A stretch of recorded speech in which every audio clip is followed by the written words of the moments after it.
గలతీయులకు రాసిన పత్రికలో రెఫరెన్స్ కాదు, గలతీయులకు రాసిన పత్రికలో అపోస్తలుడైన పౌలు ఓ అవివేకులైన గలతీయులారా అని చెప్తూ ఆయన ఏమంటాడంటే, క్రీస్తు యేసు సిలువలో మరణించినట్లు మీ కన్నుల ఎదుట ప్రదర్శించబడను కదా. మీరు ఇంత త్వరగా మీరు విశ్వాసమును వదిలేసి తప్పుడు ఉపదేశములలో కురుక్కుపోయి మీరు ఇంతగా దిగజారిపోయినారే. క్రీస్తు మీ కన్నుల ఎదుట ప్రదర్శించబడ్డారు కదా. ఓ అవివేకులైన గలతీయులారా, ఓ ఫూలిష్ గలటియన్స్. பவுல் அவ்வளவு ஸ்ட்ராங்கா எந்த சபையும் திட்டினதில்லை. எத்தனை பேர் புரிஞ்சது? புத்தி இல்லாத கலாத்தியரே வேற எந்த சபையாவது அப்படி திட்டி இருக்கிறாரா? இருந்தா பைபிள் எனக்கு சொல்லுங்க, 1 கோடி ரூபாய் நான் தரேன். கண்டுபிடிச்சு சொல்லுங்க. ரெஃபரன்ஸ் எனக்கு சொன்னீங்கன்னாக்கா நான் என் வீட்டை வித்தாவது, என் காரை வித்தாவது, இன்னும் என் கிட்ட இருக்கிற ஏதாவது சொத்து இருந்தா வித்தாவது உங்களுக்கு கொடுக்குறேன். அவர் வேற எந்த சபையும் அப்படி திட்டல. Catch my point? உங்களுக்கு புரியுதா நான் சொல்றது? ஆகையினாலதான் புத்தி இல்லாத கலை ஏன் சொன்னாங்கன்னா அவங்க அதை இழந்துட்டாங்க. அவங்க அந்த தரிசனத்தை இழந்து போனார்கள். இன்னைக்கு நீங்க என்ன நோக்கத்தோட வந்தீங்கன்னு எனக்கு தெரியாது, ஆனா ஒரு தரிசனத்தோட நீங்க இங்கிருந்து போக போறீங்க. அல்லேலூயா. எனக்கு அதுல நம்பிக்கை இருக்குது. கர்த்தருக்கு ஸ்தோத்திரம். நானும் அந்த சத்தியத்தை நானும் மறுபடியும் நான் அதை தெரிந்து கொண்டு சந்தோஷத்தோட நம்ம போகணும். அப்போ உங்களுடைய கண்ணுக்கு முன்னாடி அந்த தரிசனத்தை கொண்டு வர கலத்திய சபையில அந்த தரிசனத்தை, அந்த தவறான உபதேசங்கள், நீங்க ஜெப குறிப்பில் கூட ஒரு காரியத்துக்காக ஜெபம் பண்ணீங்க, துருபதேசம். யாரோ ஜெபம் பண்றது, எஸ், இந்த மாதிரி போயிட்டு இருக்கு சபையில, துருபதேசங்கள் வந்து கடைசி காலம் அப்படின்னு சொல்ல. ஐயா ஸ்தோத்திரம் ஐயா, ஜோசப் ஐயா, உங்களை எனக்கு தெரியும். கர்த்தருக்கு ஸ்தோத்திரம். அப்ப நல்லா கவனிங்க. அந்த துரு உபதேசத்தினால கலத்திய சபையானவர் என்ன செஞ்சிட்டாங்க? அந்த சிலுவையில தொங்கப்பட்ட இயேசுவை விட்டுட்டு நியாயப்பிரமாணத்திற்கு போயிட்டாங்க. அவங்க தர்மசாஸ்திரமுக்கு வெளிப்போயாரு. மறுபடியும் சுன்னத்தி எடுக்கணும், விருத்த சேதனம் செய்யணும், மோசேயினுடைய நியாயப்பிரமாணங்களை படிக்கணும். 10 கற்பனைகள் மாத்திரம் இல்ல, 613 கட்டளைகள் இருக்கு பைபிள்ல. எத்தனை பேருக்கு தெரியும்? not only 10 commandments, அது சண்டே ஸ்கூல் பசங்களுக்கு சொல்லி கொடுக்கிறது. 10 கட்டளைகள். பைபிள் எத்தனை கட்டளை இருக்கு தெரியுமா? 613 கட்டளைகள் பைபிள் இருக்கு. அந்த 613 கட்டளைகளையும் படிக்கணும்னு அவங்க சொல்றாங்க. தப்பானாரு. அப்போ கிறிஸ்து சிலுவையில தொங்கினது வேஸ்ட் ஆயிடுமே. நம்ம எதனால ரட்சிக்கப்பட்டிருக்கிறோம்? நியாய பிரமாணத்தினால ரட்சிக்கப்பட்டிருக்கிறோம் இல்லையே, கிருபையினால ரட்சிக்கப்பட்டிருக்கிறோம். எபேசியர் 2ஆம் அதிகாரம் 10வது வசனம் சொல்கிறது, நீங்கள் விசுவாசத்தினாலே கிருபையினால ரட்சிக்கப்பட்டீர்கள், இது உங்களால் உண்டானதல்ல, దేవునుடைய ஈவு. విశ్వాసము ద్వారా కృప చేతనే మీరు రక్షింపబడి ఉన్నారు, ఇది మీ వలన కలిగినది కాదు, దేవుని వరమే. Praise the Lord. హల్లెలూయా. அப்போ இன்னைக்கு உங்க கண்ணுக்கு முன்னாடி ஆண்டவர் 2 பேரை கொண்டு வராரு. அந்த 2 பேர் யார் தெரியுமா? கானான் தேசத்துக்குள்ள பிரவேசித்த அந்த 2 பேர். சிஸ்டர், உங்க பேருமா? பயப்படாதீங்க, உங்க பேரு என்ன? பிரியங்கா உங்களுக்கு தெரியுமா? கானான் தேசத்துக்குள்ள போன அந்த 2 பேரு தெரியாது. No problem. என்ன படிச்சிருக்கீங்க? Inter first year. உங்களுக்கு தெரியுமா சிஸ்டர்? கானான் தேசத்துக்குள்ள போன 2 பேர். இல்ல ஞாபகம் இல்லை. வெயிட், நான் கேட்கறவங்க தான் சொல்லணும், அவசரப்படாதீங்க. நான் ஒன்னும் பரிசு கொடுக்க போறது இல்ல, மார்க் போட போறது இல்ல, சும்மா கேட்கிறேன். நான் நல்லா கவனிக்க, பரவாயில்ல, நோ ப்ராப்ளம். இன்னைக்கு நீங்க தெரிந்து கொள்ளுங்கள், எகிப்திலிருந்து கானான் தேசத்துக்கு இஸ்ரவேல் ஜனங்கள் என்ன செய்யறாங்க? புறப்பட்டு போயிட்டு இருக்கிறாங்க. அவங்க எகிப்துல 430 வருஷம் அல்லாவிட்டால் 400 வருஷம் அவங்க அந்த எகிப்து தேசத்துல அடிமையா இருந்தாங்க. ఐగుప్తు దేశములలో 430 సంవత్సరాలు లేదా 400 సంవత్సరాలు వారు ఫరో రాజుల యొక్క ఆధిపత్యము కింద ఫరో యొక్క ఆ యొక్క బానిసత్వంలో వారు ఏం చేశారు? 430 సంవత్సరాలు వారు ఉన్నారు ఇశ్రాయేలు ప్రజలు. ఇప్పుడు వారు మోషే చేత విమోచించబడి వారు విడుదల చేయబడి వారు ఇప్పుడు కానాను దేశమునకు బయలుదేరుచున్నారు. అలా బయలుదేరిన వారు కొన్ని లక్షల మంది, 12 గోత్రములు. அப்போ ஒரு பெரிய ஜனக்கூட்டம் புறப்பட்டு போகுது. இப்ப நான் சொல்றேன், இந்த ஸ்டோரியை நல்லா கேட்கணும். நான் கட்டுக்கதெல்லாம் ஒன்றும் சொல்லல. பைபிள் வந்து ஒரு ஹிஸ்டாரிக்கல் புக். சொல்லுங்க, பைபிள் என்ன? சரித்திர சம்பந்தமான ஒரு புக். பைபிள் மேஜிக் புக் இல்ல. ஹலோ, பைபிள் மேஜிக் புக் இல்ல. அது வந்து ப்ராஃபட்டிக்கல் புக். அது தீர்க்க தரிசன புத்தகம். சொல்லுங்க, தீர்க்க தரிசன புத்தகம். பைபிள் ஒரு சயின்ஸ் புக். பைபிள் என்னது? விஞ்ஞான புஸ்தகம். பல காரியங்கள் இருக்கு. அப்போ அந்த பைபிள் வந்து நம்ம என்ன செய்யணும்? படிக்கணும். அதே மாதிரி இது வந்து ஒரு ஜியோகிராபிக்கல் புக். இது உங்களுக்கு மேப் இருக்கா பைபிள்ல? கிறிஸ்தவங்கள் யாருமே அதை படிக்கிறதே இல்லை, அதை கவனிக்கிறதே இல்லை.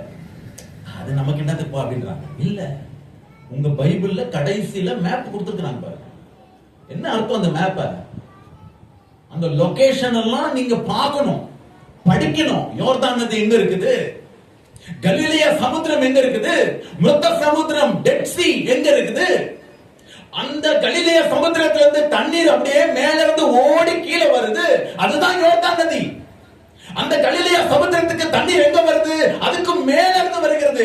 3 ஊற்றுகளில் இருந்து தண்ணீர் புறப்பட்டு வந்து கலிலேயா சமுத்திரத்துல வந்து நிரம்புது.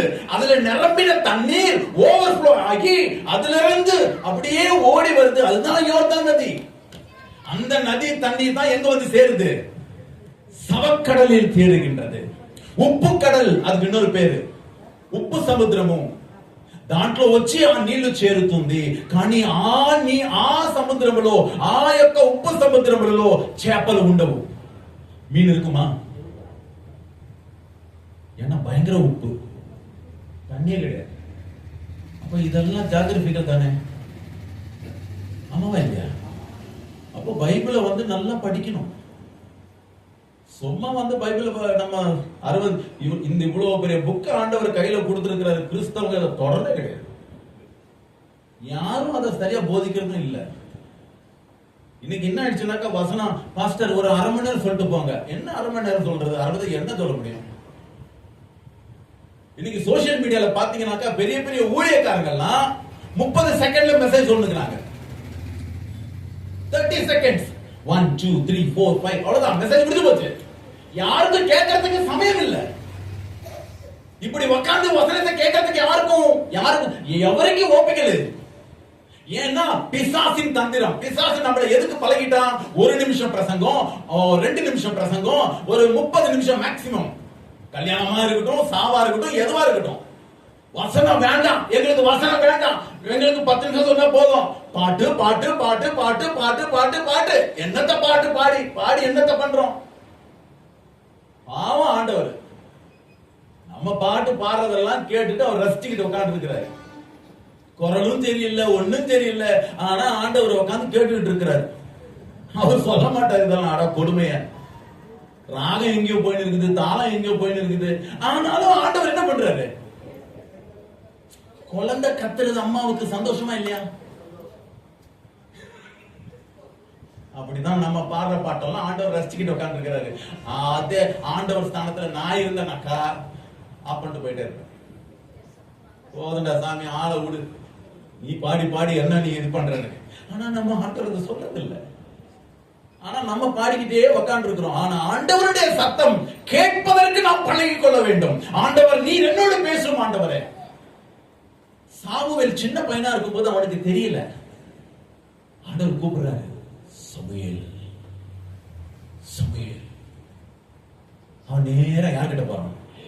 ஏலின்னு ஒரு வயசான கிழவன் பாஸ்டர் கிட்ட போறான். சாரி, இப்படி சொல்றேன்னு தப்பா நினைக்காதீங்க. நான் பிரசங்கம் பண்ணும்போது நான் சில சமயங்கள் அப்படி சொல்றது உண்டு, நீங்க நல்லா கவனிக்கணும். அப்போ அங்க போயிட்டு அந்த அவன் தட்டியல வச்சிட்ட பையன் 3 வயசுல கொண்டாந்து அம்மா விட்டுட்டு போயிட்டாங்க. எங்க? ஷீலோகு மந்திரத்துல. அண்ணா அண்ணா நீங்க எல்லாம் பெருசா, நம்ம எல்லாம் பெண்கள் எல்லாம் நீங்க எல்லாம் வந்து அண்ணா அப்படி ஜெபம் பண்ணா இப்படி ஜெபம் பண்ணான்னு. அண்ணா என்ன பண்ணிட்டான் தெரியும்? 3 வயசுல கொண்டாந்து அந்த குழந்தைய விட்டு போயிடுச்சாரு. யாராவது 3 வயசுல விடுவாங்களாங்க? அந்த குழந்தை 2 பாத்ரூம் போனா 1 பாத்ரூம் போனா கழுவுறது கூட தெரியாது. அந்த மாதிரி ஒரு குழந்தைய அங்க விட்டுட்டு போனா அதுக்கு எப்படி ஆண்டவர் சத்தம் கேட்கும்? புரியும். ஆண்டவர் சொல்றாரு, சாமுவேல் சாமுவேல் அப்படின்னாக்கா இவன் நேரா போய் பாஸ்டர் பாஸ்டர், நம்ம பாஷையில சொல்றேன், పాస్టర్ యాజకుడమా அவர் நியாயாதிபதி. பாஸ்டர் நன்னு பிடிச்சினாரா, என்ன கூப்பிட்டீங்களான்னு கேட்கிறான். அவர் ஏஞ்சிட்டு கண்ணை தொடங்கிட்டு, என்ன தம்பி பாபு, நான் கூப்பிடலடா, நீ ஏதாவது சத்தம் கேட்டிருக்கோம், போய் படுத்துக்கூட தம்பி. மறுபடியும் படுத்தாக்கா ஆண்டவர் கூப்பிடுறாரு, மறுபடியும் வந்து எழுப்புறான், மறுபடியும் இதே தான் நடக்குது. இப்போ பாஸ்டருக்கு ஒன்றும் புரியல, இவன் ஏன் நம்மளை வந்து டிஸ்டர்ப் பண்ணலாம். அப்பதான் அவருக்கு புரியுது, ஆண்டவர் என்னோட பேச மாட்டேங்கிறாரு, இந்த குழந்தை பையன் கூட தான் பேசுறதுக்கு விரும்புறாரு. அப்ப அவர் கரெக்ட் பண்றாரு. சாமுவேலை கூப்பிட்டு, தம்பி இப்போ ஏதாவது சத்தம் கேட்டா நீ என்கிட்ட வராத, அந்த இடத்திலேயே சொல்லு, చిత్తగించుము நீ தாசுடனு నేను உமது அடியான் நீர் என்னோட பேசும்னு நீ சொல்லுடா. அதுக்கப்புறம் ஆண்டவர் என்ன பேசுறாரோ பேசட்டும். அல்லேலூயா. அந்த பாப்பாவா பையனா என்ன வயசு ஆகுது? 1.5 வயசு. அதோட இன்னொரு 1.5 வயசு கூட்டிங்களேன், அந்த பையன் கூட என்ன தெரியும் பாருங்க. சாமுவேல் கிட்ட அவரை கூப்பிட்டு பெரிய பெரிய கதைகள்லாம் சொல்றாரு. சாமுவேலுக்கு அது புரிஞ்சுச்சான்னு தெரியாது. Great things. நம்ம ஆண்டவரை பேச விட்ட ரகசியங்களை சொல்லுவார். நீ யாராவது ஒரு படிச்சவனாயிரு, படிக்காதவனாயிரு, நீ என்ன உதவாதக்காரனாயிரு, நீ ஏழையாயிரு, நீ ஒண்ணுமே தெரியாதவனாயிரு, உன்னோட ஆண்டவர் பேசுகிறார். பேசுகிறவர் ஆண்டவர். அவருடைய வார்த்தைக்கு வல்லமை உண்டு, அவருடைய வார்த்தைக்கு பலன் உண்டு. அவர் எதுல வேணா பேசுவார். அவர் సూழ்நிலைகள் మూలమా உங்களோட பேசுவார். పరిస్థితుల ద్వారా దేవుడు మీతో మాట్లాడతాడు, సేవకుడి ద్వారా మాట్లాడతాడు. ఇదిగో నా చేతిలో ఉన్న ఈ పరిశుద్ధ గ్రంథం ద్వారా దేవుడు మాట్లాడుతూ ఉంటాడు. దేవుడు ఏదైనా సరే, బిలాము అనే ప్రవక్తకు దేవుడు ఎట్లా మాట్లాడినాడు? గాడిద ద్వారా. ஆமாவா இல்லையா? கழுதுதானே பேசுச்சு. அந்த புத்தி இல்லாத அந்த தீர்க்கதரிசியினுடைய புத்தி இனத்தை தெரிவிச்சது என்னது? கழுது தான். அப்படித்தான் ஆண்டவர் பேசுவார். கர்த்தருக்கு ஸ்தோத்திரம் உண்டாவதாக. அப்போ ஆண்டவருடைய சத்தத்தை நம்ம கேட்டு பழக வேண்டும். Praise the Lord. Hallelujah. So దేవుడి బిడ్డలారా, మీ కన్నుల ఎదుట నేను ఇద్దరు మనుషులను తీసుకొస్తున్నాను. నంబర్ 1, కానాను దేశంలో ప్రవేశించిన ఆ ఇద్దరు ఎవరంటే, నంబర్ 1 ఒకడు కాలేబ్, ఇంకొకడు యెహోషువ. சொல்லுங்க வாயை திறந்து, காலேப். சொல்லுங்க, காலேப், యెహోషువ. தெலுங்குல యెహోషువ, தமிழ்ல யோசுவா, in English ஜாஷுவா. காலேப் தமிழ்ல, தெலுங்குலயும் காலேப் தானே, காலேப். இப்போ ஒரிஜினல் பாஷையில எப்படி வருதுன்னு பார்க்கலாமா? இப்போ நான் உங்களுக்கு ஹீப்ரூ கற்றுக் கொடுக்குறேன். ஏன்னா இந்த பைபிள் பழைய ஏற்பாட்டில் இருக்கிற லாங்குவேஜ் என்ன லாங்குவேஜ்? ஹீப்ரூ. அதான் ஒரிஜினல். நம்ம கையில தெலுங்கு, தமிழ், கன்னடம், மலையாளம் எல்லாம் வந்திருக்கிறதெல்லாம் என்னது? புளிஞ்சு கரும்பு சாறுல இருந்து ஜூஸ் எல்லாம் எடுத்து அப்படி சக்கையா போட்டதுதான் நம்ம வச்சுக்கிட்டு உட்காந்துருக்கோம். அதனாலதான் நமக்கு சரியா பிரசங்கம் பண்றதுக்கே தெரியல. தப்பா பிரசங்கம் பண்ணுகிறோம். பாவம் ஜனங்களும் கேட்டு இருக்கிறாங்க. ஆவியானவர் தான் அதை கரெக்டா சொல்றாரு. இதுதான ஒரிஜினல் பாஷை. அப்போ காலே ஃபர்ஸ்ட் அதோட அர்த்தம் சொல்லிடுறேன். எத்தனை பேருக்கு தெரியும் காலேப்னு சொன்னா என்ன அர்த்தம் ஹெப்ரி பாஷையில? எத்தனை பேருக்கு தெரியும் காலேப்னு சொன்ன